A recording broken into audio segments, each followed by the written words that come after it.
SV news కు స్వాగతం. ముందుగా హెడ్లైన్స్. ట్రంప్ సుంకాల నిర్ణయం భారత్ కు రివెంజ్ తీర్చుకుంటుందా? ఆరోగ్య రంగంలో సంస్కరణలు చంద్రబాబు విజన్ ఇదే. ఆదివాసీ గ్రామాలకు సరైన రోడ్లు లేవు పవన్. భద్రాచలంలో వైభవంగా రాములోని మహాపట్టాభిషేకం, భారీగా హాజరైన భక్తులు.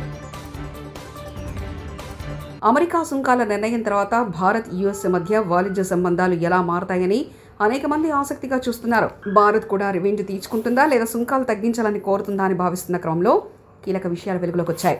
తాజాగా వచ్చిన నివేదికల ప్రకారం ప్రతీకారం తీర్చుకోవడం ఉండదని, దానికి అనుగుణంగా వాణిజ్య ఒప్పందం కుదుర్చుకునే ప్రయత్నాలు కొనసాగుతున్నాయని ఓ ప్రభుత్వాధికారి తెలిపారు. ఆదివాసీ గ్రామాలకు సరైన రహదారులు లేవని డిప్యూటీ సీఎం పవన్ కళ్యాణ్ అన్నారు. గత ప్రభుత్వం నిధులు అడ్డగోలుగా వాడి గిరిజన గ్రామాలకు రోడ్డు వేయలేదని విమర్శించారు.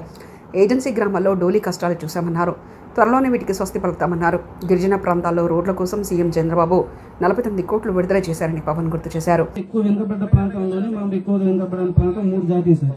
ఇందులో కనీసం ఒక అధికారి వాటికి అయినా అవసరం మా ఉద్యోగ పరిస్థితి చాలా అసహించుకుంటున్నది. అంటే ఇంకా అప్డేట్ లో హిలం సార్. అంటే చాలా వెనుకబడిన గాను ఒకప్పుడు తిండి కావచ్చు, చదువు కానీ చదివినం కానీ ఒక రిజర్వేషన్ 49 కోట్లు రాష్ట్ర ప్రభుత్వం నుంచి శాంక్షన్ చేసి అడవి తల్లి కార్యక్రమానికి శ్రీకారం చుట్టడానికి చాలా బలం ఇచ్చింది.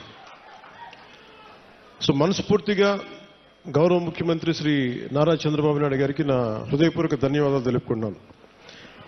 ఈ అడవి తల్లి బాట అంటే నేను దారిలో వస్తూ ఉంటే ఒక్కొక్క ఊర్లు ఎలా ఉన్నాయి అన్నీ చూసుకుంటూ ఉంటే మన విశాఖపట్నం ఎయిర్పోర్ట్లోంచి దిగి మన అరకుకు వస్తూ ఉంటే చుట్టూతా కొండలు, లోయ ప్రాంతం, జీడి తోటలు, టేకు వృక్షాలకి అల్లుకున్న తీగలు, మధ్యలో నివాసాలు, రిసార్ట్లు, ఒకవైపేమో ఆకుల్ని రాలిపోతూ మూడి వరగిన వృక్షాలు ఒకవైపు కనిపిస్తూ ఉంటే ఇంకోవైపు పచ్చదనంతో చిగురిస్తున్న వృక్షాలు, ఒకవైపు ఆకులు రాలే ఒకవైపు ఉంటే ఇంకోవైపు పచ్చదనంతో వసంతంతో చిగురిస్తున్న వృక్షాలు ఒకవైపు, రహదారికి 2 వైపులా. అలాగే అమరావతిలో మెగా హెల్త్ హబ్ ఏర్పాటు చేయబోతున్నామని ముఖ్యమంత్రి చంద్రబాబు నాయుడు అన్నారు. సోమవారం మీడియాతో సీఎం ఏపీలో వైద్యం, ఆరోగ్యంపై చంద్రబాబు పవర్ పాయింట్ ప్రజెంటేషన్ ఇచ్చారు. అలాగే ఏపీలో పెరిగిన వైద్య ఖర్చులు, వివిధ వ్యాధుల వివరాలు వెల్లడించారు. అమరావతిలో మెగా గ్లోబల్ మెరీ సిటీ ప్రాజెక్టు ఏర్పాట్లు చేయాలని భావిస్తున్నామని, మొత్తం 200 ఎకరాలు ఇందుకు అవసరం అవుతాయన్నారు. కేంద్ర ప్రభుత్వం ఇది ఏర్పాటు చేస్తుందన్నారు. అమరావతిలో హెల్త్ సిటీలో ఏర్పాటు చేస్తామన్నారు.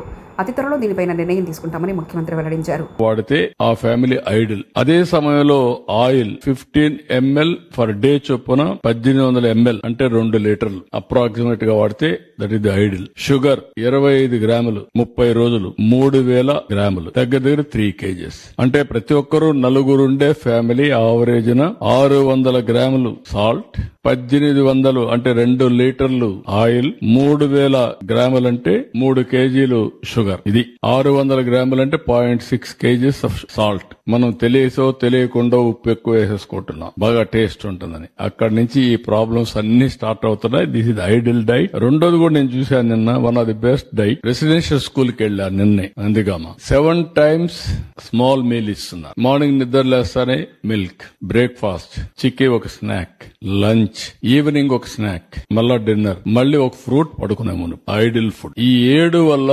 పీరియాడికల్ గా స్మాల్ డోసెస్ ఏది గ్లూకోజ్ లెవెల్స్ కంటిన్యూగా పనిచేస్తున్నాయి. అంటే ఎక్కువ రైజ్ అయిపోదు, తగ్గదు, ఎనర్జీ లెవెల్స్ కన్సిస్టెన్సీ ఉంటుంది, స్లీప్ బాగుంటుంది, గ్రోత్ బాగుంటుంది. That is the ideal situation. అందరూ 7 సార్లు 6-7 సార్లు గాని స్మాల్ మీల్ గాని ప్రాక్టీస్ చేయగలిగితే దట్ విల్ ది బెస్ట్. రెండోది నేను చెప్పింది ఇది కూడా, ఏదైతే 600 గ్రాములు సాల్ట్, అదే మరి 2 లీటర్లు మాక్సిమం ఆయిల్, ఇంకొక పక్కన 3 కేజీలు షుగర్. ఈ 2 తంబు రూల్ కింద గాని ఫ్యామిలీస్ అన్ని ప్రాక్టీస్ చేయగలిగితే చాలా డిసీజెస్ మనం కంట్రోల్ చేసుకునే పరిస్థితి వస్తుంది.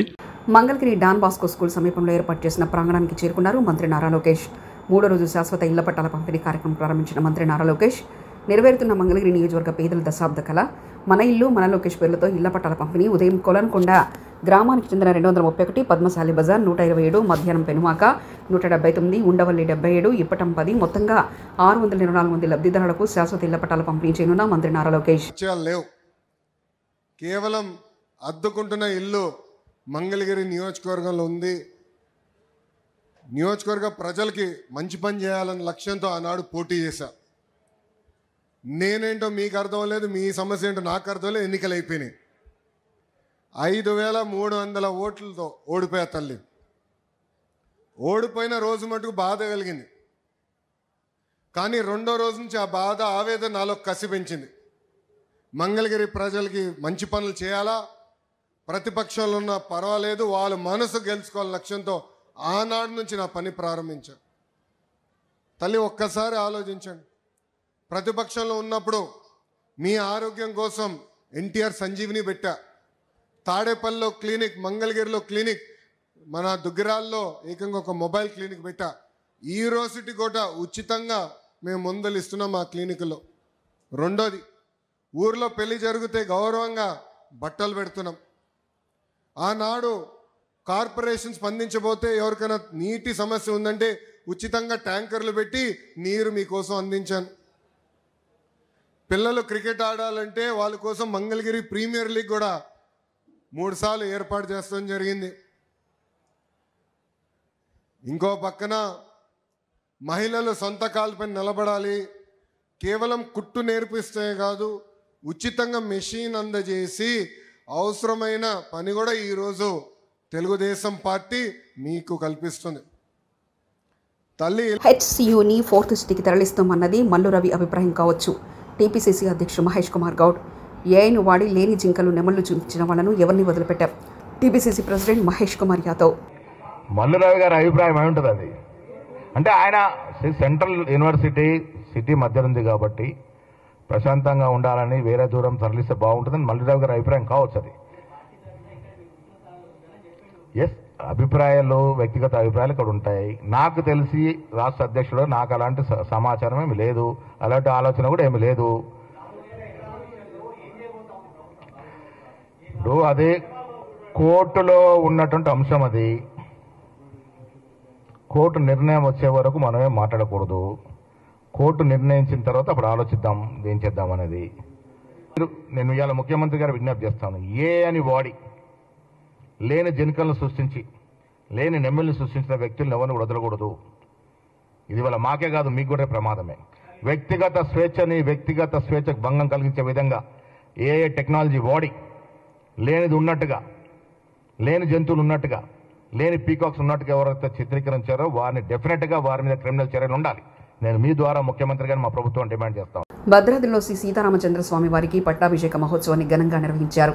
భక్తుల జయ జయధ్వానాల మధ్య కళ్యాణ మండపంలో స్వామివారికి పట్టాభిషేక ఘట్టాన్ని అర్చకులు చేపట్టారు. ఈ కార్యక్రమానికి తెలంగాణ గవర్నర్ జిష్ణుదేవ్ వర్మ హాజరయ్యారు. తొలుత ఆలయం వద్దకు చేరుకున్న గవర్నర్కు ఆలయ అధికారులు ఘనస్వాగతం పలికారు. అనంతరం స్వామివారికి గవర్నర్ పట్టు వస్త్రాలు సమర్పించారు.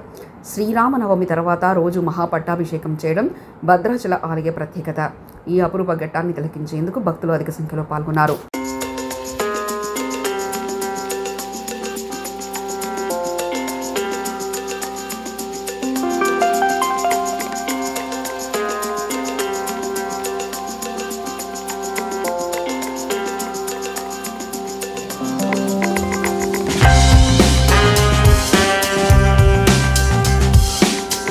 జగన్ పర్యటనపై ఎమ్మెల్యే పరిటాల సునీత సంచలన వ్యాఖ్యలు చేశారు. జగన్ రాకుండా ఆపే దమ్ము, ధైర్యం రెండూ మాకున్నాయి. హెలికాప్టర్ను గాల్లోనే వెనక్కి పంపే శక్తి ఉంది, కానీ మాకు చంద్రబాబు నాయుడు ఆ సంస్కృతి నేర్పలేదు. గతంలో మీరు పరిటాల రవిని అడ్డుకున్నట్లు మేము చేయం. చావును రాజకీయం చేయడానికి జగన్ వస్తున్నారు. టీడీపీ నేతలు సహనం కోల్పోవద్దు అంటూ చెప్పుకొచ్చారు. ఏపీలోని కూటమి ప్రభుత్వ పాలనలో ప్రజలు మంచినీళ్ళు కల్లాడిపోతుంటే మరోవైపు మద్యం మాత్రం ఏరులై పారుతుందని మాజీ మంత్రి వైఎస్ఆర్సీపీ నేత పేర్ని నాని విమర్శించారు. 10 నెలల కూటమి పాలనలో అన్ని వర్గాల ప్రజలు ఇబ్బంది పడుతున్నా మద్యం మాత్రం విచ్చలవిడిగా సరఫరా అవుతుందని మండిపడ్డారు. ఈరోజు సోమవారం తాడేపల్లిలోని వైఎస్ఆర్సీపీ ప్రధాన కార్యాలయం నుంచి పేర్ని నాని మాట్లాడుతూ వైఎస్ఆర్సీపీ దిగిపోయే వాటికి గోదాంలో ఉన్న మద్యాన్ని టీడీపీ ప్రభుత్వం అమ్మిందే. గోదాలలో ఉన్న మద్యాన్ని ఎందుకు టెస్టులు చేయట్లేదు? వైఎస్ఆర్సీపీ హయాంలో మద్యంపై ఆరోపణలు చేసినా మీరు ఆ డిస్టిలరీని ఎందుకు రద్దు చేయలేదు? కూటమి ప్రభుత్వం అధికారంలోకి వచ్చాక ఏ ఒకటైనా డిస్టిలరీని రద్దు చేసిందా అంటూ ప్రశ్నించారు పేర్ని నాని. గడిచిన 10 నెలలుగా వారి ప్రభుత్వం ఏర్పాటు చేసుకున్నటువంటి 10 నెలలుగా అదే మద్యాన్ని గ్రామాలలోని పచ్చ చొక్కా నాయకుల మొదలు ఎమ్మెల్యేలు, మంత్రులు ప్రభుత్వ అధినేతలు నీతి గాని లజ్జ గాని ఈషన్ మాత్రం లేకుండా మద్యాన్ని పాడికొండలాగా మార్చుకున్నటువంటి పరిస్థితులు ఇవాళ మనందరం చూస్తున్నాం. వైఎస్ఆర్ కాంగ్రెస్ పార్టీ ప్రభుత్వం ఉన్నటువంటి చివరి సంవత్సరంలో మరీ నీచంగా వైఎస్ఆర్ కాంగ్రెస్ పార్టీ ప్రభుత్వమే కల్తీ మద్యాన్ని వినియోగదారులకి అమ్ముతుందని చంద్రబాబు. తిరుపతి జిల్లా వెంకటగిరి మున్సిపల్ చైర్మన్ ఉప ఎన్నికకు సంబంధించి రాష్ట్ర ఎన్నికల కమిషనర్ నీలం సాహ్ని కలిసింది వైఎస్ఆర్సీపీ బృందం. ఈ ఎన్నికపై ఏపీలోని కూటమి ప్రభుత్వం అవిశ్వాసం పెట్టి తద్వారా ఎన్నిక వాయిదా వేలని కుట్రకు తెరలేపిన నేపథ్యంలో వైఎస్ఆర్సీపీ సభ్యులు Malladi Vishnu, YSRCP employees pensions wing state president N Chandrasekhar Reddy, YSRCP SC cell state working president Kommuri కనకరావులు ఎన్నికల కమిషనర్ను కలిశారు. ఎన్నికల అధికారులు కానీ వాళ్ళందరూ కూడా నిశ్చేష్టులైపోయి చూస్తున్నారు. ఆ నిద్రావస్థ నుంచి బయటపడేయాలని చెప్పని ఎన్నికల కమిషన్ డైరెక్షన్ ఇవ్వాలని చెప్పని ఈరోజు మేము పోయి కోరడం జరిగింది.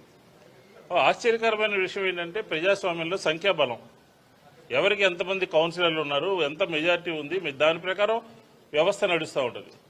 మెజార్టీ లేకుండా, ప్రజల యొక్క తీర్పు లేకుండా, గెలవకుండా మా దగ్గర ఉన్నటువంటి మాకు ఎన్నికల్లో గెలిచినటువంటి వారిని గుంజుకుని భయపెట్టి తీసుకుని వెళ్ళి వాళ్లతో అక్కడ పోటీ చేయించడము, భయపెట్టడము, దౌర్జన్యం చేయడము, ఇది ఎక్కడి ప్రజాస్వామ్యం? ఆంధ్రప్రదేశ్ తమిళనాడులా తయారైపోతుంది, ఆంధ్రప్రదేశ్ బీహార్లా తయారైపోతుంది. ఇదేనా గూండా రాజ్యం నడుస్తుంది? నియోజకవర్గాల పునర్విభజనతో దక్షిణాది రాష్ట్రాలకు అన్యాయం జరుగుతుందని సినీ నటుడు, దర్శకుడు ఆర్ నారాయణమూర్తి అభిప్రాయపడ్డారు. మాజీ మంత్రి వడ్డే శోభనాధీశ్వరరావు రచించిన రాష్ట్ర ప్రభుత్వ పథకాల్లో ప్రాధాన్యతలో సవరణలు ఆవశ్యకత పుస్తకాన్ని విజయవాడ ప్రెస్ క్లబ్లో ఆర్ నారాయణమూర్తి ఆవిష్కరించారు. ఈ సందర్భంగా నారాయణమూర్తి మాట్లాడారు. కేంద్ర ప్రభుత్వం యోచిస్తున్న నియోజకవర్గాల పునర్విభజన ఉత్తరాది రాష్ట్రాలకు మేలు, దక్షిణాది రాష్ట్రాలకు అన్యాయం చేసేలా ఉందని విమర్శించారు. కేంద్ర రాష్ట్ర ప్రభుత్వాల మధ్య సమైక్య స్ఫూర్తి కీలకమని చెప్పారు. రాష్ట్రాలపై కేంద్రం పెత్తనం చెలాయించడం భవ్యం కాదన్నారు. దేశం చాలా క్లిష్ట పరిస్థితులు మీరు నమ్మండి. కేవలం కేంద్రంలో కొద్దిమంది పెద్దలు, ఓ అంబానీ, అదానీలు, జిందాలు, ఒక పెట్టుబడిదారులక సపోర్ట్తో శాస్త్రంగా రూల్ చేయాలని కుట్రలతో నార్త్ ఇండియా పెత్తనం చేయాలనే ఒక దురుద్దేశంతో ఇవాళ నియోజకవర్గాల పునర్విభజన చేపట్టింది. అది ఏం చేసింది? ఏం పాపం చేసింది? సౌత్ ఇండియా మీ గవర్నమెంట్ కేంద్ర ప్రభుత్వం చెప్పిన కుటుంబ నియంత్రణని తూచా తప్పకుండా అమలు చేయడమా సౌత్ ఇండియా చేసిన మహాపాపం? సెంట్రల్ గవర్నమెంట్ ఆఫ్ ఇండియా ఏ పనులు అయితే కట్టమందో ఆ పనులన్నీ కూడా చాలా గొప్పగా కట్టి కేంద్రం రాష్ట్రాల బలోపేతానికి కృషి చేసిన పాపమా సౌత్ ఇండియా? ఇవాళ సౌత్ ఇండియా ఏం చేసిందని మీకు ఈవేళ సౌత్ ఇండియాకి ఎంపీ స్థానాలు లేకుండా మీరు చేస్తారు. నార్త్ ఇండియాలో యూపీ, బీహార్, మధ్యప్రదేశ్, రాజస్థాన్, ఈ 4 రాష్ట్రాల్లో మ్యాక్సిమం ఎంపీస్.